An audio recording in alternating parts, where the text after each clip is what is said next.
Ole Miss and Lane Kiffin take on Georgia Southern. We're going to talk all about that, and we're going to react to whatever Ladarian Clardy's commitment is all about. We'll be live on the air when he announces today. This is the Locked On Ole Miss podcast.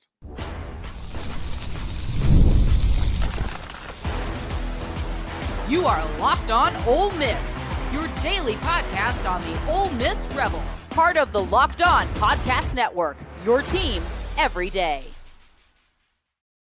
Welcome to the pregame show, Ole Miss, Locked On Ole Miss pregame live with Steven Willis and John Macon Gillespie. We'll get to him in just a second. I'm a 10-year veteran member of the national media and a former Ole Miss staff member. John Macon is the publisher of Ole Miss on SI. We're going to talk about all the latest news, the latest storylines that we know about and all of that.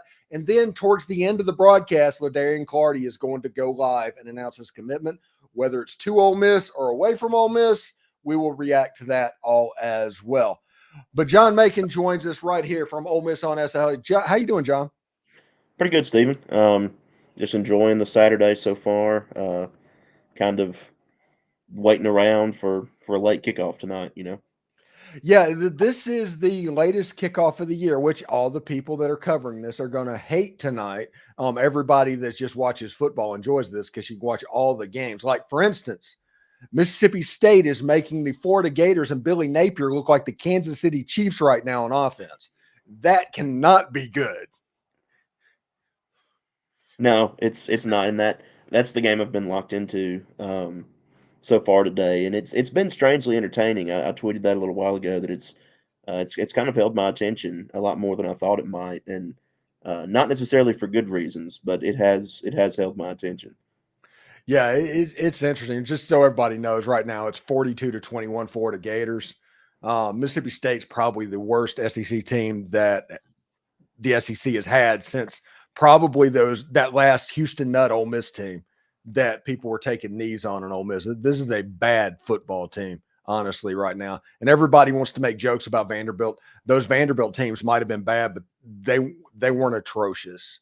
So it is what it is. Now, let's go on to this game since we're going to talk a little bit later on in the show about Ladarian Clardy, who is announcing his commitment at 2:30. He's going live, so we'll be on the air when that happens. So whatever he says, we'll react to that briefly, so just bear with us on that.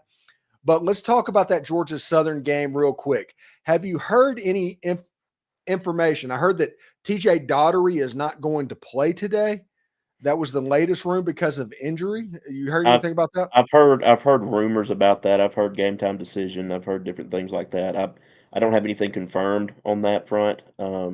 Usually we all kind of find out as a group whenever they come out for warm-ups as to whether or not it's an actual game time decision or not. But obviously, I mean, that would be a decently sized blow because he's the guy, you know, he's the communicator for that defense, and so.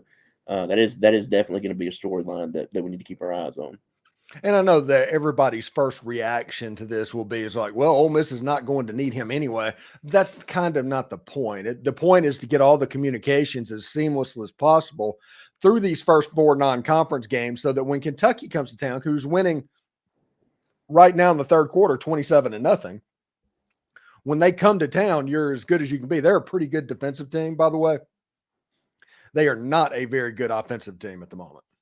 Yeah, that was kind of evidenced last week. I mean, if they had, from what little I saw of that Georgia game when they played Kentucky, if Kentucky had somewhat of an offensive pulse, they probably win that game. You know, a little bit more of a pulse than they had. So, yeah, I mean, and it is kind of a big deal there because you do want to have that guy who's communicating with Pete Golding on the field to be on the field. I mean, the guy who's used to it, went through fall camp with it, has been through the first 3 games with it. So yeah, I mean, it'll be interesting to see if he's not able to go, who kind of takes up that mantle and does it today. Yeah, if he cannot play, it's actually a pretty big game for Chris Paul, who is not known for pass coverage, and you're going against a team that can throw the ball and score the ball pretty well. So it could be a little bit of a challenge. Of course, with this defensive line, that's going to help the linebackers. That's going to help the secondary. But Jared Ivey being out for this game, likely, nobody's confirmed that, but he's likely going to be in street clothes for this game. Suntaran Perkins is on the depth chart listed as his backup at that position, but I do think somebody like Chris Hardy might be the girth that gets a little bit of a few reps in that position as well. Yeah, that's definitely possible. I mean, um, I think Ole Miss is set, not set, but I think they're in good shape there, even if Ivy misses for a little while. Um, because Suntaran talked some about that this week, talking about the different rotations they can have in those spots, and so I'm not as concerned about that for Ole Miss. The thing I'll be most focused on is the linebacker situation for sure. Yeah, and like we said, TJ Daugherty, we'll have to see what happens there. So that means that Kari Coleman and likely Chris Paul, if that's true, turns into the de facto starters and the ones you're going to pay a lot of attention to. But that also means like Tyler Banks is going to get a lot of reps. Maybe Mhm. this is a game that we see a little bit from Raymond Collins and some of these underclassmen, younger linebackers. Maybe that's the game plan because, like we've said before, if Ole Miss needs both TJ Daugherty and Jared Ivey to beat Georgia Southern, they weren't winning the national title anyway. They weren't making the playoff anyway. So Ole Miss should be fine. They're favored by 5 touchdowns in this game. And offensively, they're doing all sorts of crazy numbered statistics at the moment. So I think this is a situation, this is almost a depth builder game because Ole Miss is likely going to win. They might not cover, but they're likely going to win. And you can get right a little bit defensively and have people like Suntaran Perkins and Tyler Banks and maybe somebody like Raymond Collins emerge at the linebacker position. And you can just get a little bit deeper because I talked all offseason essentially that Lane Kiffin built this roster for 16 games. That's the reason they got built. So they were anticipating this happening. Football is a physical game. So they knew this was going to happen. So they prepared for it. Now let's see if they prepared correctly. Yeah, and that's a situation that Ole Miss has not been in many times. I mean, that was kind of a talking point that we had over the offseason was that, the depth is so much better now than it has been. You can absorb some of these early season blows until some of these guys get back. And I like the way you phrased that, a get right game. I think it's that in a few different ways in preparation for Kentucky. Um, Georgia Southern can throw the ball. That's kind of a given. I am interested to see how the secondary responds to that tonight. I think that will be big. And I think Ole Miss wins this game unless there's some kind of disaster that happens. But I am interested to see the play from the secondary as well. That's something that I've kind of thought about this week. Yeah, and the biggest mismatch that I talked about on my show most of the week was Ole Miss's run game against Georgia Southern's run defense. That's the way this game is likely going to be won. Henry Parrish is just in a big position to have a monster type football game for Ole Miss going against that run defense. That is, everybody wants to talk about Ashton Genty for Boise State, who rushed for 260 yards and 6 touchdowns against the Georgia Southern Eagles. And they're like, hey, we need to get this guy ready for the Heisman Trophy. This is a Heisman type game. But the reality is his backup running back had 9 carries for 120 yards and a touchdown himself. So this wasn't necessarily just a Genty thing. This was a bad run defense thing. And through 3 games where Boise State, Nevada, and South Carolina State were the opponents, Georgia Southern has given up an average of 250 yards rushing allowed per game. That is where this game's bread is going to be buttered, I do believe. I think so too. I think that's got to be the attack plan coming in, right? And I mean Jackson Dart will get his today too. I mean that's pretty much a Have given to. with this offense. But the run game I think will be the emphasis today, and it'll be interesting to see how the numbers for Parrish look at the end of the night because. Like you said, I think he could be poised to have a really big game. And Matt Jones too. He's kind of established himself as RB2 on this roster right now. So yeah, it'll be interesting to see how their numbers shape out come about 10 o'clock tonight. Yeah, and you mentioned Jackson Dart's going to get his. Jackson Dart has to get his because let's just be real about something. An Ole Miss quarterback cannot have a bad game in a non-conference game and still win the Heisman Trophy. If you have a bad game, they will find a way not to give it to you. See Eli Manning in 2003, and he didn't have a bad game, just Ole Miss lost to Memphis. And because of that, that was all of the excuse they needed to give the Heisman Trophy to Jason White, who honestly, he didn't deserve it. Eli deserved the trophy that year. So looking at that, Jackson Dart needs to come out and put up numbers. I figure he needs north of 350 yards, and Ole Miss needs probably close to a cover for Jackson Dart to stay on schedule.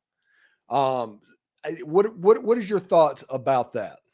Yeah, I think that's probably accurate because, looking back at that 03 season, I kind of agree with you there that Jackson can't afford kind of a lull game in non-conference play. Now, I mean, obviously his stat line is going to take a little bit of a hit. He's not going to throw for 400 yards against like Georgia or LSU probably. Well, I don't know, but he's not going to throw for 400 yards in conference play probably. But against these non-conference teams, I mean, he does need to keep kind of his foot on the gas a little bit and continue to put those numbers if he wants to be in New York at the end of the year. So it'll be interesting to see. I don't think that's really at the forefront of his mind. At least he says it's not. But it kind of is on the forefront of our minds. And so I think that you're right there. All right. Thanks again for making the Locked On Ole Miss podcast your first listen every day. When we come back, we'll talk about the relationship of Lane Kiffin and Clay Helton and why that could affect the number and the betting line, because they're buddies, they're boys. Lane Kiffin and Clay Helton worked on a staff together. So we'll talk about that a little bit. And we're looking towards Ladarian Clardy's commitment announcement, which is due in about 15 minutes. We'll talk about that as well. So stand by for that.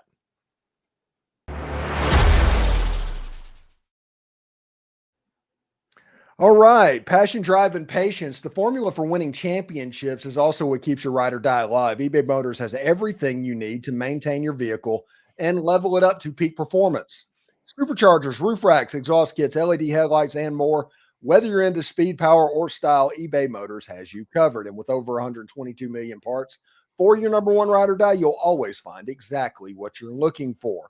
And with eBay's Guaranteed Fit, your part is guaranteed to fit your ride every time or your money back. With all the parts you need and the prices you want, it's easy to make your car the MVP and bring home those huge wins. So keep your ride or die alive at ebaymotors.com. Eligible items only. Exclusions apply.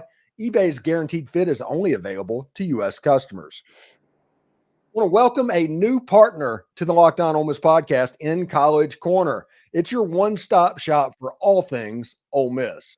Game day is today, and if you need the fans' color going into this football game, the fans, by the way, are rocking powder against Georgia Southern. Head over to College Corner to pick up your perfect game day gear. Whether you're gearing up to football, basketball, or baseball, College Corner has got you covered. They're located off of Sisk Avenue, right across from the new Chick-fil-A. Getting to the store is a breeze, and they have a ton of parking. And for those of you out of state, no worries. Visit collegecornerstore.com where they turn around orders lightning fast. I got notification that on a shirt I ordered on Wednesday, by that afternoon, I got notified that it was being shipped out to me. Now, because of the U.S. Postal Service and what's going on, it might not make it here today, but they got it out lightning quick. It's that new SIP shirt that is powder blue that Lane Kiffin wore against Wake Forest. So trust me, this just isn't a pitch. This is where I get all my Rebel gear. College Corner is amazing. So visit collegecornerstore.com or stop by the College Corner today.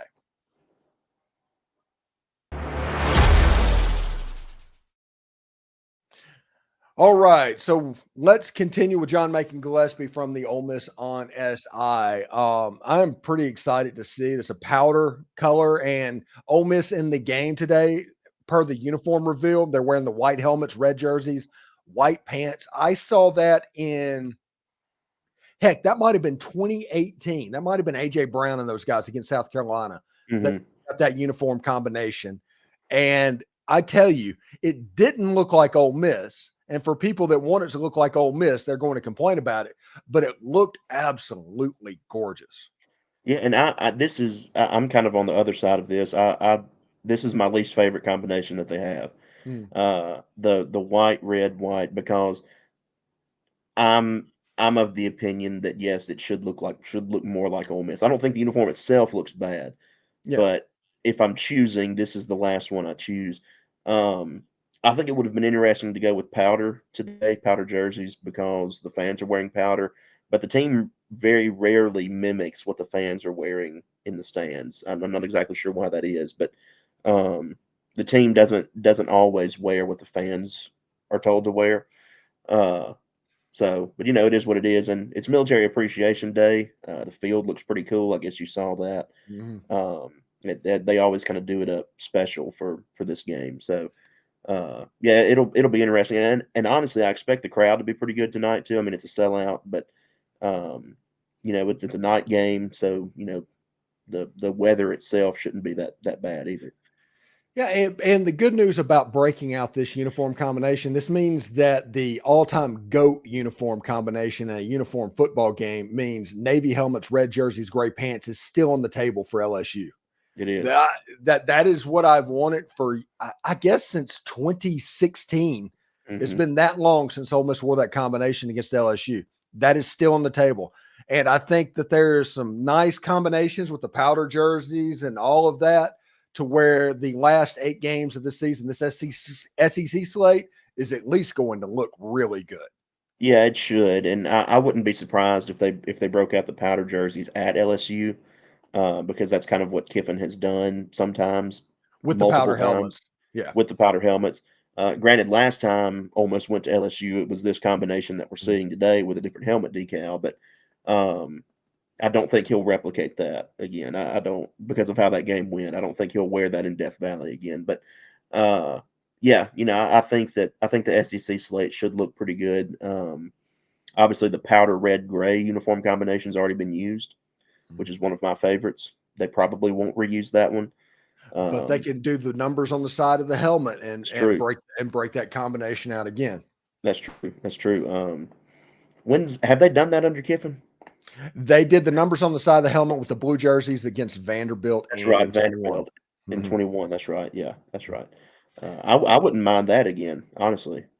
I am of the opinion, and I've said this multiple times on my shows this week, that if the Georgia game is what we expect it to be, which means Ole Miss takes care of business into Georgia, Georgia takes care of business there, and you have a 1 versus 3 type of game, I think that the numbers on the side of the helmets and either red or blue jersey and the gray pants, it needs to be worn because that needs to be a tribute to Johnny Vaught, because the last time that Ole Miss played in games like that, those are the style uniforms they wore. And all of that, I think it would be an unbelievable tribute if that happens. I think that's a really good idea. That's what I would do. Obviously, I don't make the decisions, Mhm. but that is what I would do because it.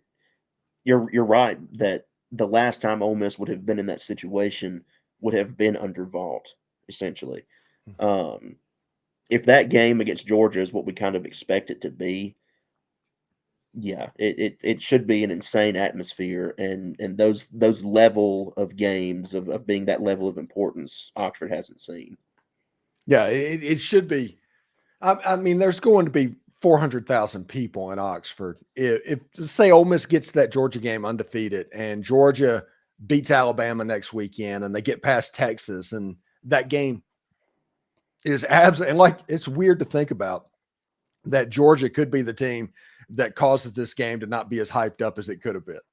Yeah, because of what they face. Yeah, Yeah. for sure. Because those are especially with how they performed last week, which I don't think that's going to be.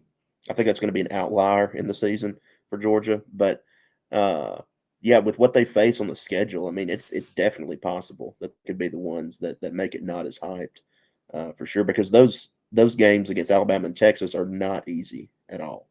Yeah, and honestly, this is a blessing in disguise for Ole Miss because in this season, we're not the game that gets circled.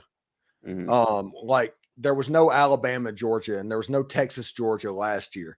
The biggest game on Georgia's schedule, everybody remembers the fact that Georgia was dealing with hey, they haven't played anybody the whole season. Everybody.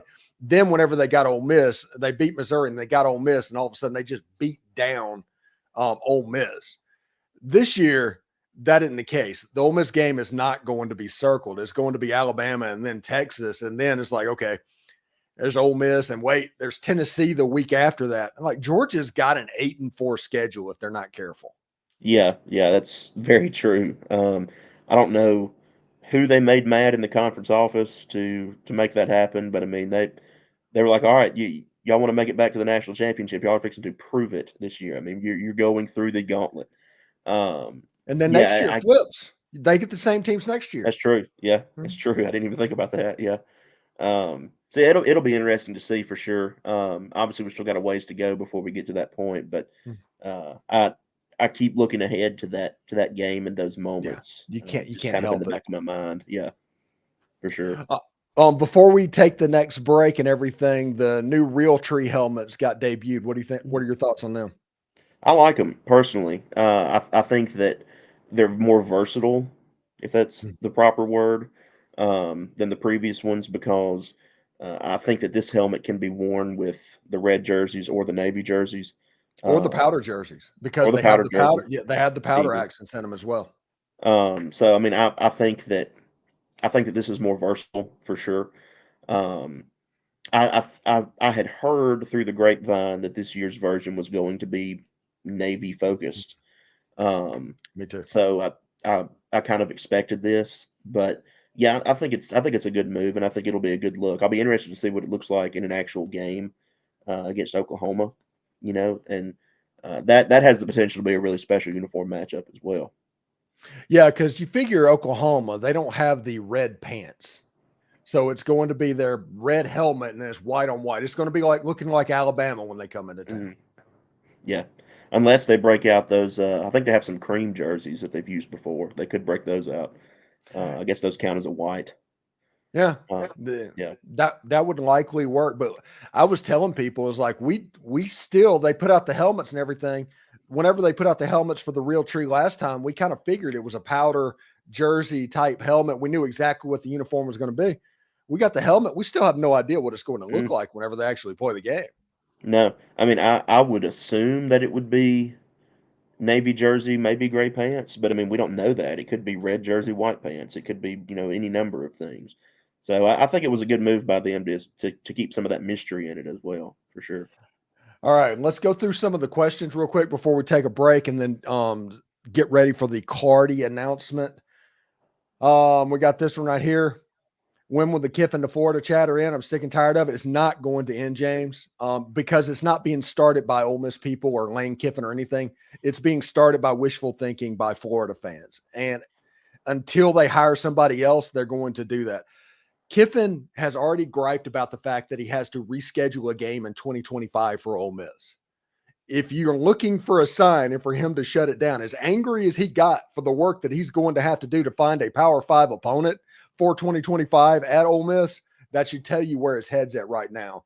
And with the playoff and everything like that, Lane Kiffin's not going to Florida. But it is where everybody is going to want Lane Kiffin. He's the best coach in college football because he's got Ole Miss, who was a second-tier SEC team, all of a sudden in the conversation for the Natty.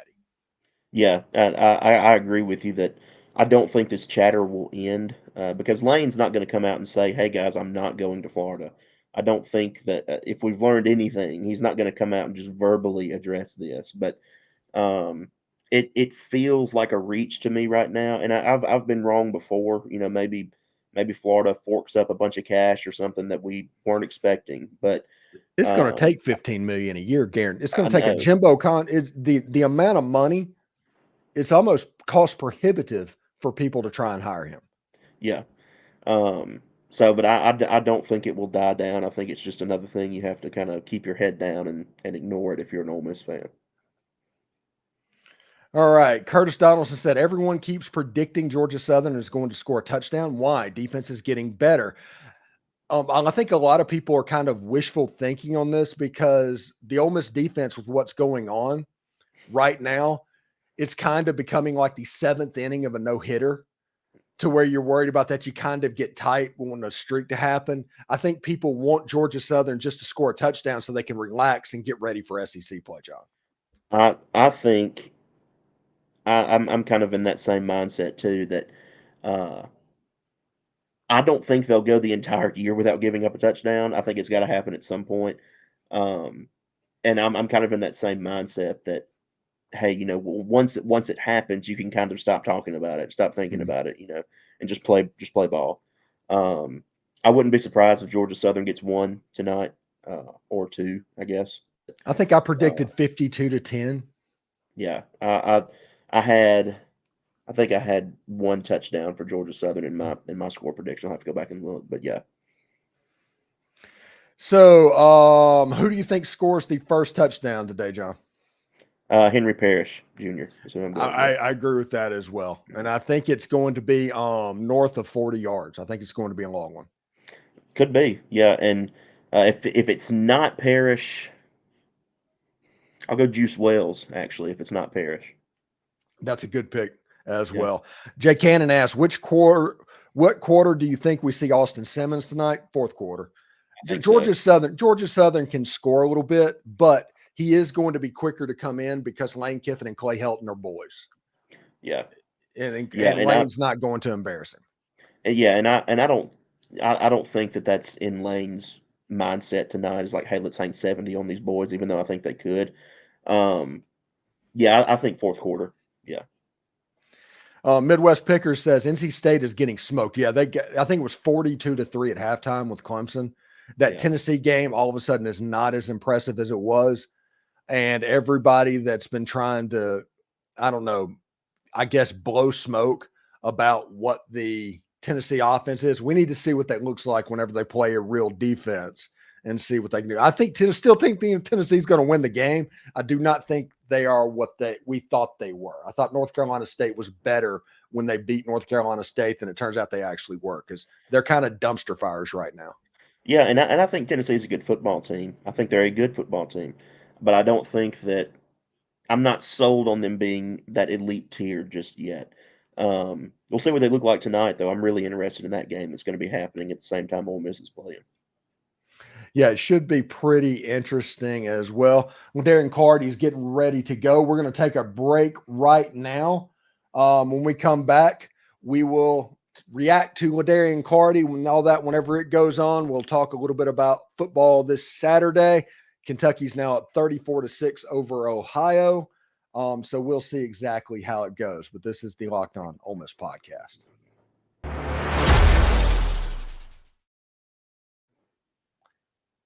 All right. Let me put this up because I need this up. We have something a little bit different for you this week, right now through September 22nd, which is tomorrow. All FanDuel customers can bet $5 and get a 3-week free trial of NFL Sunday Ticket from YouTube and YouTube TV. Then with a YouTube TV base plan, you'll be able to watch every regular season Sunday afternoon out-of-market game.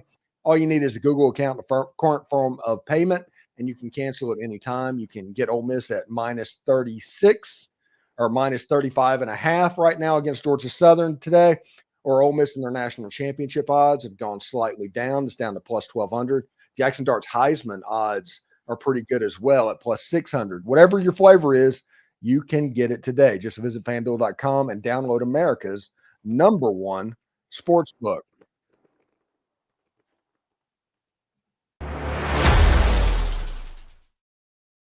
All right, John. We're getting ready for Ladarian Clardy to go live. It looks like he's supposed to go live in like 2 minutes. I don't know exactly what. We also just got a shark tweet. We just got a shark tweet. Well, yeah. that is probably very good news. Yeah. Ladarian Clardy, I talked to Brian Smith, who is the Locked On recruiting guru, and basically he travels around watching all kinds of football. And he had moved to the Auburn, Alabama area. From the Polk County. He literally lived like 7 miles from my front door before, but he moved to Auburn, Alabama. And just so everybody knows, it puts him about 2 hours away from Ladarian Clardy. He is very familiar with Clardy. John Macon is watching that right now. That's an Ole Miss hat. It is? Yeah. Okay. Yep. See. Yeah, it's He official. committed to Ole Miss. Excellent. Yep. So Ladarian Clardy is a player that is honestly something that Florida State wanted, Washington wanted. A lot of schools wanted how talented he was. He came with his whole family on an official visit, brought them all along. It was a complete slam dunk, and he fell in love with how much into football Ole Miss is. Clardy is a great addition to this Ole Miss defense, and it kind of fits what has been going on with Pete Golding on that side of the ball, essentially over the last 2 years, John. Yeah, I think this is a really, really good get for Golding and his side of the football.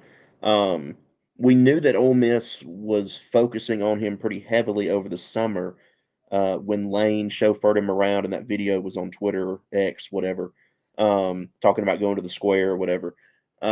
We knew that Ole Miss was focused on this kid, and it felt like then that the momentum was really picking up towards Ole Miss.